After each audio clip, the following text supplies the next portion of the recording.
Okay, good afternoon, everyone. Thank you so much for joining us here at the American Foreign Service Association. My name is Nikki Gamer. I am the Communications and Outreach Director here at AFSA, and I will be moderating this briefing.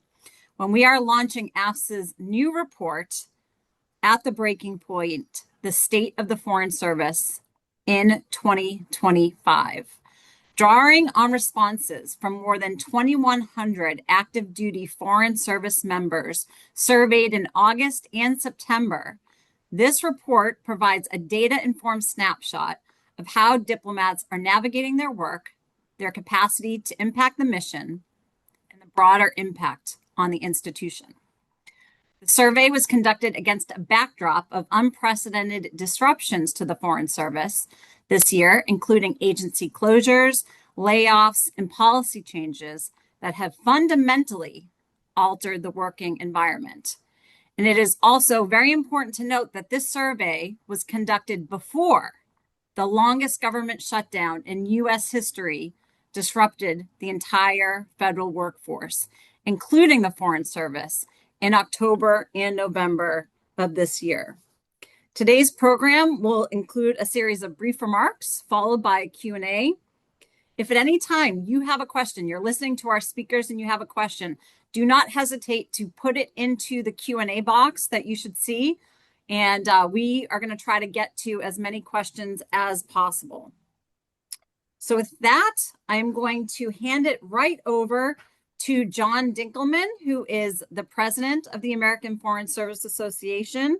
He's also known as DINK, and he is a 37-year veteran of the State Department, where he held senior leadership roles worldwide and in Washington, including as acting Assistant Secretary of State for Administration. Dink, over to you. Well, thank you very much, Nikki, and good afternoon to everybody. It's an honor to be here with you today to release AFSA's latest report, which we've called At the Breaking Point, the State of the United States Foreign Service in 2025. I want to begin by thanking each of you for joining us, and most importantly, I want to recognize and thank the over 2,100 members of the association who have taken the time to respond to our survey. Their willingness to speak candidly about their experiences is not just an act of courage, it is a profound expression of their patriotism, and I thank them and commend them for it. The association undertook this survey because 2025 has been an unprecedented year for the Foreign Service. Since January, we have witnessed abrupt agency closures, mass layoffs, and policy shifts that have fundamentally disrupted our working environment, that of career diplomats across all foreign affairs agencies. The administration canceled the annual workforce survey for 2025. This was the first time that was done in 15 years. We knew that AFSA had a responsibility to step into this breach. This report offers a first independent snapshot of the Foreign Service during a period of sustained institutional stress. My colleague Lisa Heller will provide details of our findings, but in short, what we are experiencing is an existential crisis of unprecedented proportions. Let me be clear, while this is indeed a workplace crisis, it has implications for each and every one of us as Americans. When we undermine the Foreign Service, we undermine America's ability to prevent conflict, support our allies, and protect our citizens abroad. In short, we weaken our global leadership. At AFSA, we are nonpartisan by design and by principle. Our members serve every administration with professionalism and commitment. We do not challenge foreign policy decisions, but when those decisions directly harm the workplace that carries them out, we are duty-bound to raise the alarm. This report is that alarm, but it is also a call to action. We hope that today's briefing will inspire awareness, understanding, and most importantly, action. Congress must act now to preserve and protect the nonpartisan, professional Foreign Service. The stakes for our country could not be higher.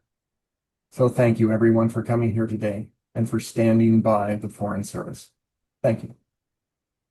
Thank you so much, Dink. Okay, now we're going to go to Lisa Heller, the Director of Professional Policy Issues at AFSA. She is the lead report author, and she is going to walk us through the findings. So, Lisa, over to you. Okay. Thank you, Nikki.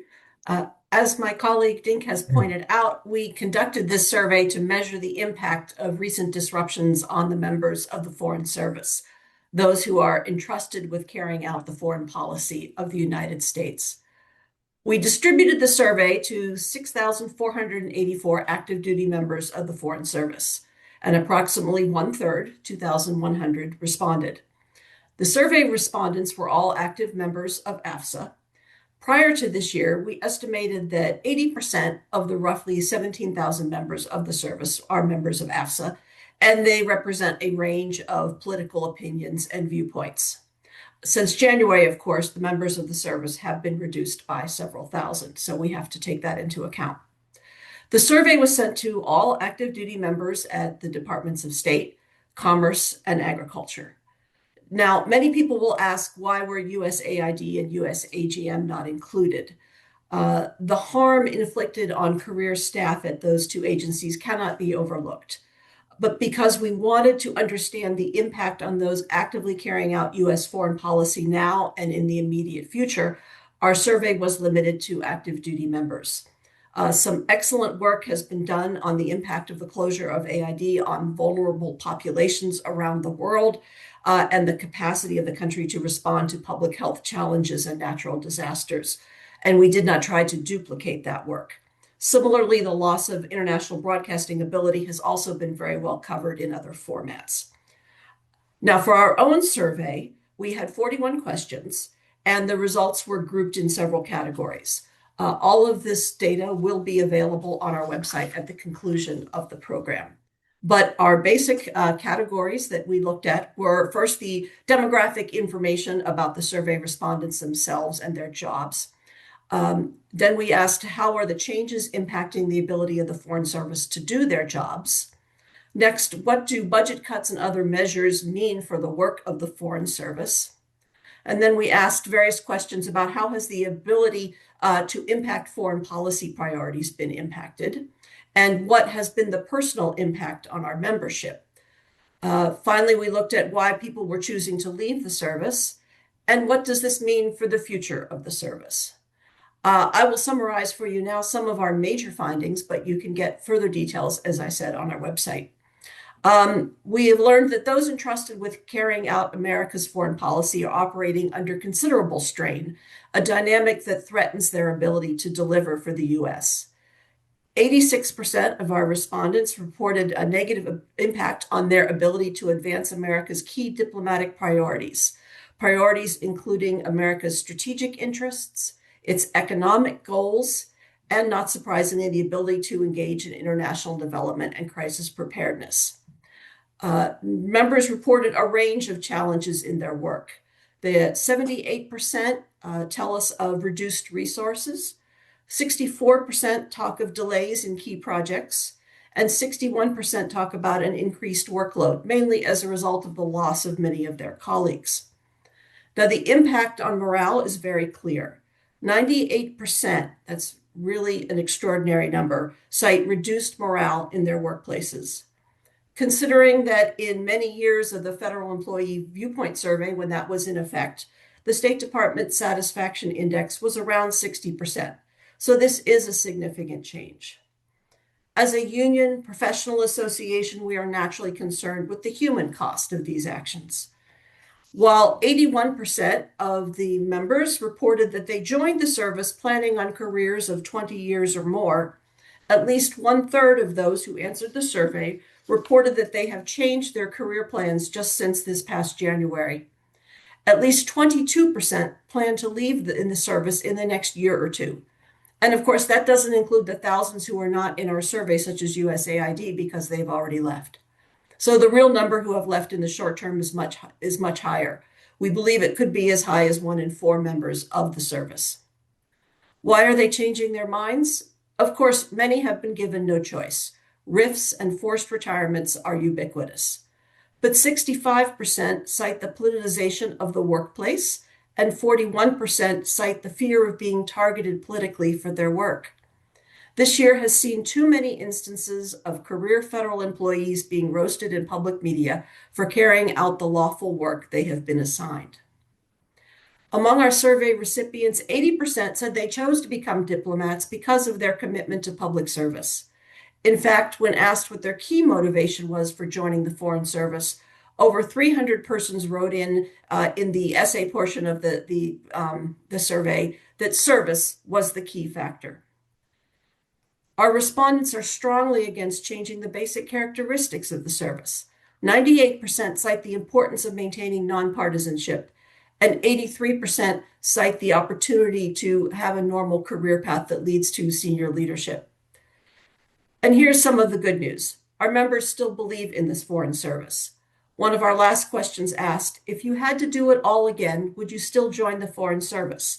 62% said yes, only 7% said no, and 32% are still thinking things over these days. So what are some of the long-term trends? The Foreign Service is a long-term career. You get to be an experienced diplomat by working your way through a lifetime of assignments and different positions. When we lose this valuable pipeline, it will take decades to replace it. Also, foreign policy is a game of relationships. Diplomats build connections with their foreign counterparts over a lifetime. This is why many of us serve repeatedly in the countries we have been in before. These lifetime connections pay dividends for the U.S. in crises and in building mutual trust. Without these connections, U.S. interest suffers. Finally, foreign policy is a public good. It's a job that must be done by the federal government. Private companies and NGOs can't pick up the slack. We need dedicated career professionals on the job on behalf of Americans. Working on this survey has been professionally fulfilling to be able to document the experience of many of my former colleagues. I look forward to answering any additional questions you may have at the conclusion of the presentation. Thank you. Wow, thank you so much, Lisa, for that and for your work on this survey. Okay, now to add a personal dimension to all of this data that you just heard, we are going to have Ro Nepal join us. Ro is AFSA's state vice president. He is also active duty State Department, so he's been in the trenches, and he's a member of the Senior Foreign Service. So Ro, over to you. Thanks, Nikki, and thanks to everyone for joining us today. And I'd like to echo Dink's particular appreciation for our members who took the time to participate in this survey. It's been incredibly important for us to understand exactly the state of the Foreign Service, and we're really grateful to our membership for doing that. So let's be clear. Lisa provided some very sobering numbers about the state of the Foreign Service. I think Dink is correct in describing it as revealing a Foreign Service in crisis. And I'd say that crisis really should matter to every American because it means our diplomats are less able to do the important work that we're asking of them around the world. Frankly, we're weaker and we're less prosperous for what's happened in the past year. As I look at it and I ask myself, so why do my colleagues, why do Foreign Service members have such a bleak outlook? Above all, it's because Foreign Service members of the Foreign Service want to be able to do their jobs. They want to deliver results for the American people. They're mission driven. In my 23 years in the Foreign Service, the one thing that has stood out is the commitment of my colleagues to getting the job done for the American people. Whether you're talking about a consular officer overseas who's often putting themselves into difficult or challenging circumstances to assist American citizens in need, development professionals who are working on trying to stabilize challenging regions, or communications professionals who are helping America compete in the war of ideas on a global stage. All of these folks want to be able to get their mission done. And I think what we're seeing right now is that all of them are worried that they're unable to do that now. I think the thing that stood out to me in this survey is the 86% saying that they're less able to execute on their mission today than they were previously. But as you said, behind the numbers are stories that I'm hearing from Foreign Service colleagues around the world. And I wanted to just give a couple examples. First, I've spoken with colleagues who have described how their offices have been asked to absorb the work of offices that were eliminated during the reorganization with no additional resources. We're talking about offices working on some of our highest priorities. That could be the war in Gaza, Ukraine, our strategic competition with China. In other words, these folks are being asked to do more without the necessary resources to actually accomplish the job. It's taking a toll on them, but frankly, more importantly, it's taking a toll on the important work, the quality of the work that they're able to do on behalf of the American people. Colleagues also tell me that the position hiring freezes uh, are forcing our overseas posts to leave key positions unfilled, including jobs that are directly touching on embassy security. I personally experienced this in my last assignment in Amman, Jordan, where we found ourselves unable to hire even while we were dealing with an exchange of regular Iranian missile exchanges over Jordanian skies during the Israel-Iran war.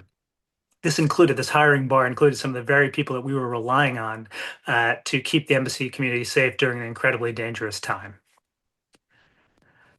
I think the survey also reveals that our members believe that last year has undermined two of the fundamental pillars of the Foreign Service: merit and nonpartisanship. Let's talk a little bit about merit. I think the way that the department conducted their RIFs, and we should take a moment to understand that, arbitrarily basing them on where an officer was sitting on a particular date, rather than competing on performance as the regulations, as they were previously written, required, it sent a clear message to all of us in the Foreign Service. Merit doesn't matter. What you've done over your career, your excellence does not matter. I know many of these RIFT officers. They were among the best of their cohort, the best of their generation. And this isn't really just my individual subjective review. The promotion boards who were meeting at the exact time that these RIFT decisions were made, promotion boards composed of other Foreign Service officers and public members who assessed the performance of these officers and the basis of their employee evaluations, determined that at least 7 of those members who were RIFT were actually eligible for promotion. How does that make sense, right? You're talking about the people who were determined by their peers and a public member to be ready for the next level, but they were determined to be unnecessary. It just doesn't make any sense. I also think we need to talk a little bit about politicization. Lisa mentioned the numbers in the survey. This is real. Foreign Service members pride themselves on their willingness and ability to execute on the president's foreign policy, regardless of the president's party and their own political party if they have one. I personally served for 4 different presidents, and every team that I've been a part of has given their all to every president we've worked for. Sadly, though, the politicization of the Foreign Service in the report is very real. It is truly the most consistent thing I'm hearing from my colleagues in the department. This starts with the tone that we're hearing from department leadership. I'll give you one example, the messaging on the recent government shutdown. All of us who've been in government for a while have been through a lot of government shutdowns. I certainly have. It really stood out to me that this was the first time I've seen official State Department communications about a shutdown blame one political party for the shutdown, and doing so in extremely partisan language. People noticed this. It really stood out. We also have the abrupt cancellation of Foreign Service assignments made during the previous administration, things that never happened before, the elimination of longstanding employee affinity groups, while a partisan employee organization is given preferential treatment and access, and of course the derecognition of AFSA as a collective bargaining unit. All of this adds to a growing sense of politicization, undermining our tradition of a nonpartisan service. And this isn't just an abstract thing. The effects are very real.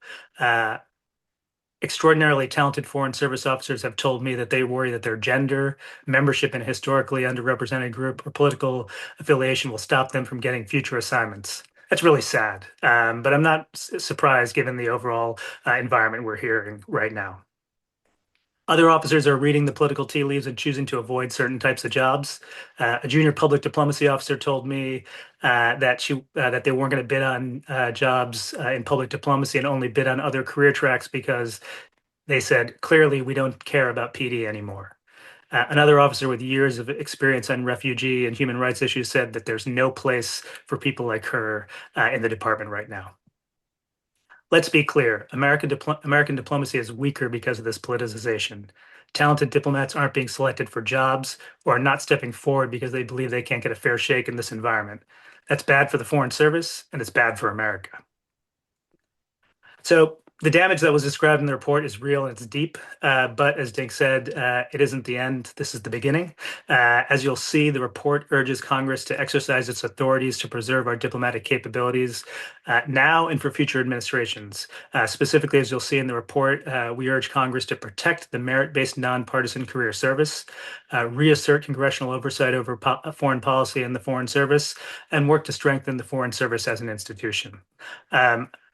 I sincerely hope that Congress will take that call because we really need it. I'll close there. Thanks for everyone for joining today, and I look forward to questions. Great. Thank you so much, Ro, for speaking so passionately. Okay. Now we're going to have time to take some of your questions that have come in by email and also during the speakers. So I'm going to turn it over to my colleague, Naja Ruzika, who is going to field them. Naja, over to you. Thanks, Nikki, and thank you, dear panelists, for that. We have gotten a lot of questions by email, and a few that have come in today during the event. So please keep sending us your questions as they occur, and I'll make sure I get in as many as possible. Okay, so let me start with Dink, please. This question is about tell us how this report shows how this current situation is hampering the Foreign Service workforce from serving America and its citizens.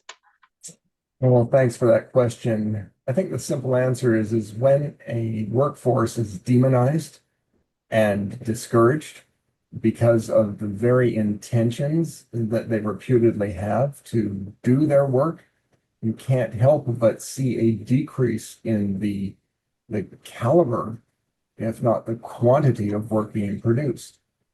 I would particularly call attention to the written communications. If an individual is going on record reporting something to Washington that one senses will not be received well, and in addition to that challenge, realizes that it might be visiting you with ramifications or retribution of some sort, they're probably not going to be speaking the truth that power needs to know. That in and of itself is cause for alarm. Thank you, Dink. Lisa, over to you for some questions particular to the report itself.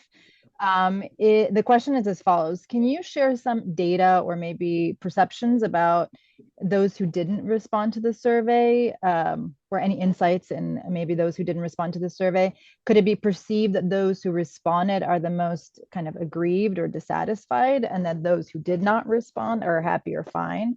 And then additionally, how many were eligible for the survey and how many responded per the 3 agencies mentioned?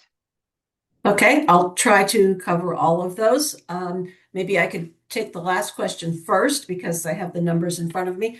We sent the survey, as I said, to all of the active duty members that we have on our listing here at AFSA in the 3 agencies of state and commerce and agriculture. Of those, the responses, 2,023 came from state. From the Department of Agriculture, Foreign Agricultural Service, there were 23. From the Department of Commerce, Foreign Commercial Service, there were 44. And from the Department of Agriculture, Animal Plant Health Inspection Service, there were 4. So that makes the whole universe. It's obviously difficult to characterize the people who didn't respond to a survey because you can only surmise the reason for not responding. I can just say that there were some questions where we asked people to write some comments and write their responses to various questions.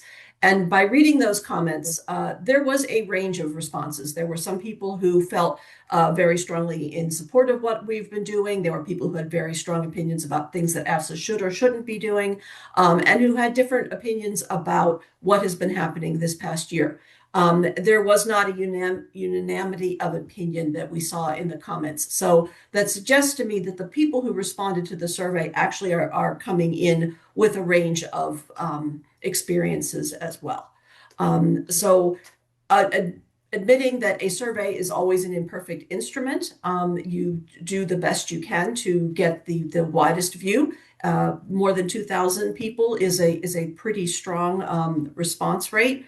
And we also should point out that once upon a time, AFSA had a much more direct connection with all of our agencies that we work with, and we could get perfect data from the Department of State, the Department of Commerce, the Department of Agriculture. Many of those links have been broken now.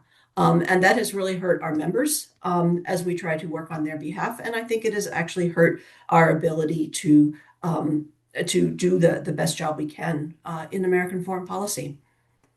So hopefully I covered all of those questions. Well, you're not off the hook yet because we do have a follow-up question for you. And this has come up a couple of times actually about the current size of the Foreign Service and what it looked like before January 20th. So before January 20th, our numbers indicated we had just under 17,000 members. We believe, based on our best estimates, that is now down by about 25%. That's looking at first the very large number of people who were riffed with or separated from USAID, a smaller number at other agencies. And then just numbers that we have heard unofficially regarding the very large numbers of people who have chosen to retire, people who took the DRP, the Deferred Retirement Program, and then, of course, looking at some of those numbers that are in the potential RIF group from this summer. That, of course, is still pending right now. But if you add all of those together, we have a number of just over 4,000. So we believe that represents about 25% of the service that was here a year ago. Thank you, Lisa. I have a question for, maybe this is Dink or maybe our Director of Advocacy, Kim. What has been the response from the Hill to this report? I would invite Kim to provide a response for that. Sure, happy to. So we are first debuting this to you all today. We actually have some congressional reaction quotes on our launch page, which will go live, I believe, at 2 o'clock today, where you can actually read some of the responses. And the general sense I'm getting is, we're listening. We need to act. There is a profound, concern about what is occurring in Congress. And but I will let you all read the quotes specifically so you can get a sense of where each member lies. Thanks. Thanks, Kim. Back to you, Dink.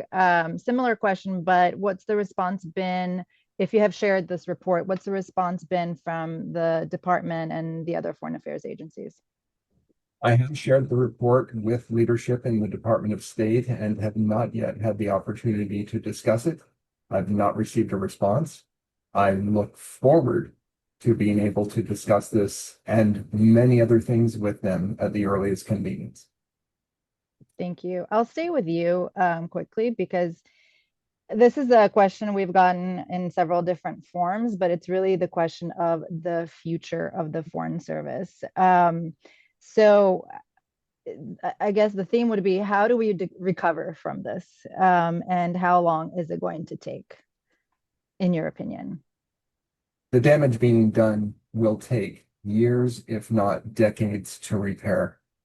Let's face the reality, as Lisa mentioned in her beginning narrative, the expertise that a Foreign Service officer builds over the course of a career is one of the greatest tools that we have in our diplomatic tool chest. It is not easily rebuilt. And while we certainly will be able to find individuals to enter the service and begin again, those individuals who come in 2026, 27, and 28 will not have the expertise that will have been lost in these previous years for decades to come. That's the biggest concern I have about the long-term health and ability of the diplomatic element of our national power. The way this is repaired, it will involve everybody. It involves responsible leadership. It continues to involve the diligence and responsibility of those who are in the trenches doing the work. And very importantly, it involves the legislative branch of our government performing its oversight that we desperately hope they will. Thank you. Ro, a question for you. It's actually another question that's come in different variations, but for those who want to join the Foreign Service, what advice do you have for them about how to navigate what's happening now?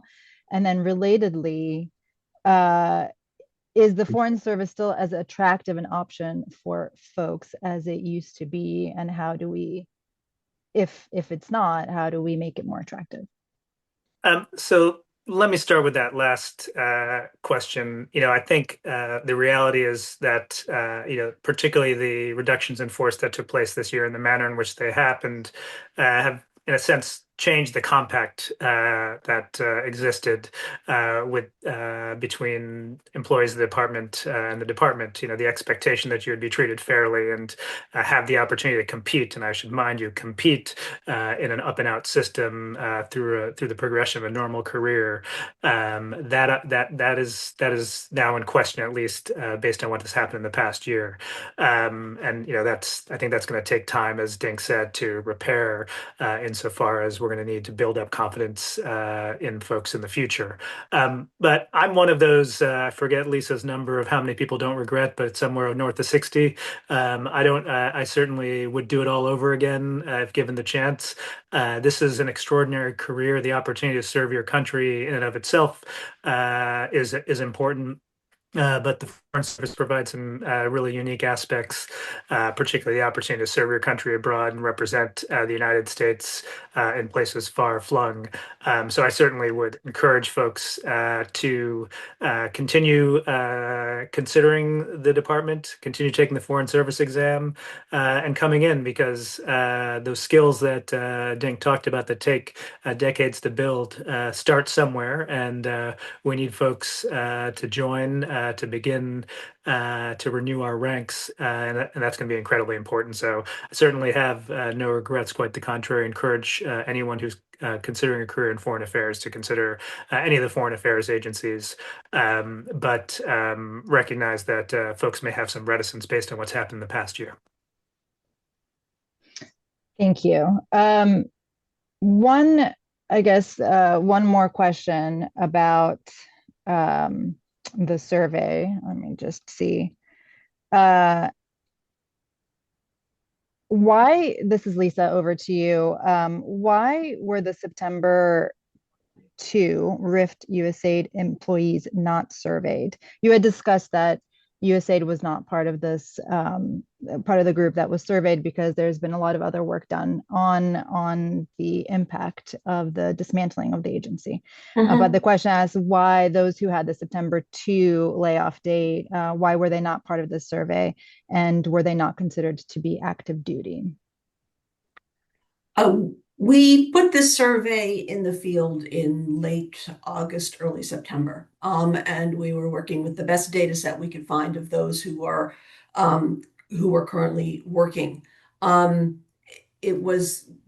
We decided that to include, as I said, the group in AID that we're wrapping up would not reflect the people who are being ongoing members of the active duty Foreign Service in the foreseeable future. This doesn't in any way lessen our concern or respect for the people in that group. What happened to the people of AID was absolutely inexcusable, and it is something that still pains us all greatly. But as I said, the purpose of this survey was we were trying to look at where this will be going and how this will be affecting our foreign policy in the coming months and years. And so we made the decision to just get the best data set we could with our State Department Commerce and Agriculture cohort. I noticed that somebody else also asked the question of why we didn't ask people who have recently left, the large number of people who left the service in this current year. And it's for much the same reason. One is just the ability to find the right group of people. It's difficult for us to sort of pick people who've recently left versus people who've left, in previous years, just by the way we keep our data. But then also, once again, we wanted to get the best picture we could of the people who are there on the job now in this fall and in the coming months, and try to get the best picture we could. It's not a perfect picture. There are things that we would probably wish we could do better. We're just trying to work with the best with what we could, and trying to convey the depth of what people are feeling, and what we are seeing, with all of those caveats. Thank you, Lisa. Ro, this another question that's come in a few times about related. We were discussing about the future of the Foreign Service. So questions about the Foreign Service Officers Test, and if we have any intel on whether it's going to be offered again, and when, and what the expectations are around hiring for the State Department. The Foreign Service Officer exam was recently offered, and we understand they'll be extending invitations for oral assessments in the coming year. I don't have a lot of details on it. This goes back to, I think, something Lisa mentioned, which is the level of communication between the association and the department is significantly reduced right now. So information that we would normally have in the past is not readily available to us. In terms of intake, intake numbers, I don't have any particular details. There's certainly a lot of questions around the upcoming budget cycle and the availability of funds to hire new personnel, but we're not in the loop in terms of the details of that. Good, thank you. Kim, back to you. There was a question here about who on the Hill may be some of our biggest champions in terms of helping to protect the Foreign Service. Sure, happy to attempt to answer that. So first and foremost, I always like to highlight our committees of jurisdiction that we're dealing with most frequently, right? For our authorizers, the House Foreign Affairs Committee and the Senate Foreign Relations Committee. And then on the appropriation side of things, not just authorizing, but also funding, we have our it's called two different things in the House and Senate, but State and Foreign Operations, which essentially covers the State Department and international operations and affairs. What was USAID and USAGM funding particularly also fell under that subcommittee. And then we have the Commerce Subcommittee of Appropriations, which would be the Foreign Commercial Service. And then finally, the Agriculture Subcommittee of Appropriations, which is AFIS as well as FAS. So I wanted to just distinguish we play in a lot of different spaces, first of all, but as far as known supporters, so certainly you'll see folks discuss in hearings, right? That's probably where most of the general public is interacting and seeing comments on the Foreign Service in Congress. In particular, you'll see the leads on the committees discussing, like Senator Jeanne Shaheen. She's the vice chair of the Senate Foreign Relations Committee, wanted to highlight her role in protecting the Foreign Service and working with us in particular. Also wanted to particularly highlight some of the top of the dais on the House Foreign Affairs Committee, Representative Joaquin Castro, Dina Titus, and then, of course, our Foreign Service Caucus co-chairs in the Senate. I also wanted to give a shout out to them, Senator Chris Van Hollen and Senator Dan Sullivan. Just to name a couple, don't want to get into too many specifics, but want to really underscore the fact that we work on a bipartisan basis with both parties and work to all across a bunch of different committees and subcommittees in Congress and the House and Senate, and that it is a wide swath that we're dealing with on a day-to-day basis as the voice of the Foreign Service. Thank you. Thanks, Kim. Again, you're not off the hook quite yet. One more follow-up question for you. This is about the Foreign Service Act. I understand that the House Foreign Affairs Committee Chair Mast is working on a redraft of the Foreign Service Act. And do you have any insights? Sure. So Chairman Mast cited this as a goal when he came in, was to look at State Department reauthorization. We saw a lot of that work take place in the committee actually this past September. Perhaps we'll see some of that come to fruition through the NDA later this month, essentially, some of the work that the House Foreign Affairs Committee has been doing. But we know this is a stated goal, but interest in the Foreign Service Act isn't new. I just want to really point that out. We continuously amend the Foreign Service Act through State Department authorization acts, and that's been done consistently over the past 4 years. There are always opportunities to improve it. It's a 45-year-old law, quite frankly, and we encourage this opportunity because we want to do what we can to improve what we are able to for the workforce. And we need a vehicle to do that. And a state authorization act, even a Foreign Service Act changes are our opportunity to do that. As far as insight, I think the House and the Senate and the leadership there will be setting their agendas for 2026 over the next couple of weeks much more heavily once sort of they wrap up a lot of the work that they're doing for this year. And yeah, we could certainly see a lot more congressional proceedings related to this moving forward. Ultimately, it is a goal, but it's not a new goal, and it's something we certainly engage in. Thank you. Thanks, Kim. Lisa, back to you about the survey. I actually lost the question 1 second.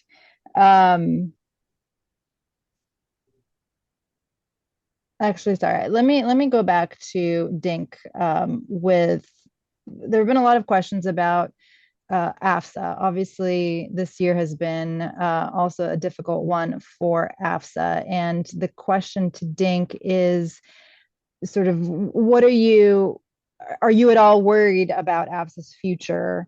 And what is our status? What is AFSA's current legal status in terms of being able to represent the Foreign Service as a union? Well, one can't have an organization which starts in the year with 17,000 members paying their dues and drops to 12,000 members paying their dues without having some systematic challenges that one has to deal with. I'm grateful that 37 years as a management officer in the State Department, where budgets have always been challenged and difficult, has armed me well with addressing these issues in AFSA and now. Because, of course, the goal that I have is to make sure that all of the services and capabilities of this organization are fully employed and applied on behalf of our membership going forward during these difficult times. So that being said, yes, I'm concerned, I'll be worried, and I will continue to fight. And the thing that individuals on this call can do is to continue to support us and make sure that we're here so that we can do our job. That's the first and foremost. Now, can you give me the other half of your question? I forgot it. Are you worried about AFSA's future? Oh, well, the future, AFSA will be around. AFSA will continue to be around and will continue to advocate and work on behalf of its membership. The extent to which we can effectively do that will depend on the support that we have. Hence, we need people to continue to be members and actively participate. One of the things that we desperately need people to do is to echo and amplify our message. Social media seems to be the most effective way to do it, to understand and to get the word out to everybody and anybody. It isn't a surprise to anybody on this call that the Foreign Service does not have a natural domestic constituency on which we can rely. Hence, we rely on good-thinking people throughout the country to understand and to realize the importance that a robust and active diplomatic corps has on the United States. And it is in everybody's best interest that we are at the top of our game, diplomatically speaking. Thanks, Dink. One more, well, two kind of related questions for you about AFSA's status as a union for the Foreign Service and what's happening with that. And then there was also a question about sort of legally related about what AFSA is doing about the state rift group. Understood. Okay, let me go with the status first before I forget the others. On March 27th, the president issued an executive order that discontinued collective bargaining in national security elements of the federal government. This, of course, affected AFSA's ability to collectively advocate and work on behalf of the entire Foreign Service. It did not, by any means, stop our ability to advise, help, and even be present when individuals need to address issues concerning legalities or workplace issues, concerns, complaints, what have you, disciplinary questions on behalf of our employees, which we still robustly do. We are challenging this determination of our status in the courts, and we anxiously await being able to be heard in court to put our case before the legislative side of our government.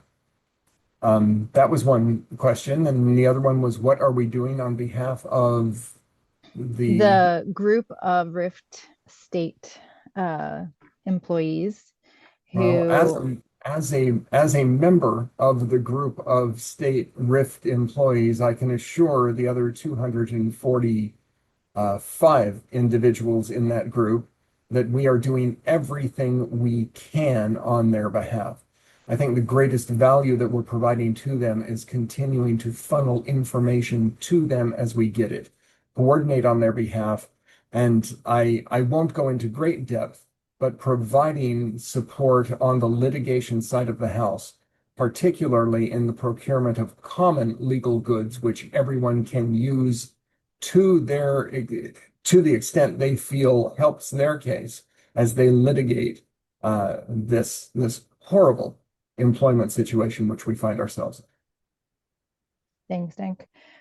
Lisa, back to you. The question about the survey, or actually a question about data. Do we have a sense of the distribution of people who were distribution by rank of people who were RIFT or who are leaving and who are leaving voluntarily? That is actually a bit outside of the survey. However, I did do a separate informal kind of survey of the folks who were RIFT back when that happened in July. This, of course, is not the AID contingent. This is the state contingent. AID, it was the entire agency. Of the state contingent, there was definitely a skew towards those at the higher ranks and the longer service. I think that's probably not surprising because they didn't specifically go after groups like the fast officers and who were generally at the lower grades. So we saw a lot more senior foreign service and ones and twos than we normally see in the kind of bell curve of the agency rankings. I don't have any kind of data on the people who have left voluntarily, although one would assume that most of those are folks who have taken the opportunity to retire and thus were at more senior levels. Thank you. This is a question I think back for Dink, but maybe Rory can jump in too. For all, I guess, foreign affairs agencies, but specifically other than the State Department, are you reaching out to other associations, industry, for example, to echo and amplify AFSA's message and position? The short answer is yes, whenever possible. We are working with like-minded organizations and individuals to advocate and work on everybody's behalf, particularly more recently in the litigation side of the house, making sure that where the interests mesh and dovetail, we are optimizing our capabilities and using our resources accordingly. Thank you. We've, over the past 15 minutes, kind of probably depressed a few folks with the findings, these somber findings of the report. And people naturally are asking, is there something that we can do? Is there something that those of us who care about preserving the Foreign Service, what can we do to help? And what can your average Foreign Service member do to improve the situation? Dink, do you want to take this? And maybe Ro, you can add as well. Actually, I'll defer to Ro and we'll follow up as needed. All right, I'll let you close, Dink. Um, Oh, Listen, I think the most important thing is for folks to tell their stories. I think as we talk about how we, the Foreign Service, got here, I think a lot of it lands on, folks don't understand the work we do and the importance of it to the United States. And so I'd certainly encourage members to be vocal, as Dink noted. Social media is one way, but you can do those in conversations with your family, friends, and the like, to make clear that the work that the State Department and the other foreign affairs agencies do is extremely important to American security and prosperity, and is a really we're a pretty bargain deal here at less than 1% of the federal budget for the foreign affairs agencies. So I think getting the story out is important. I'd be remiss, and I'll take this off of Dink's plate for active duty and retired foreign service members. If you haven't rejoined AFSA, rejoin AFSA. We want everyone back as much as possible. And then finally, I'd certainly, for the folks who are not members of the foreign affairs community but are thinking about it, as I said earlier, I certainly encourage folks to consider careers in the department, notwithstanding the many challenges that we've just described over the course of the past hour, because this is a particular moment in time, and the department and the Foreign Service will be in place for a long, long time past it, and we're going to need good people who want to do the work with us. So those are the three thoughts I have. I don't know if I left anything for Dink. you did not.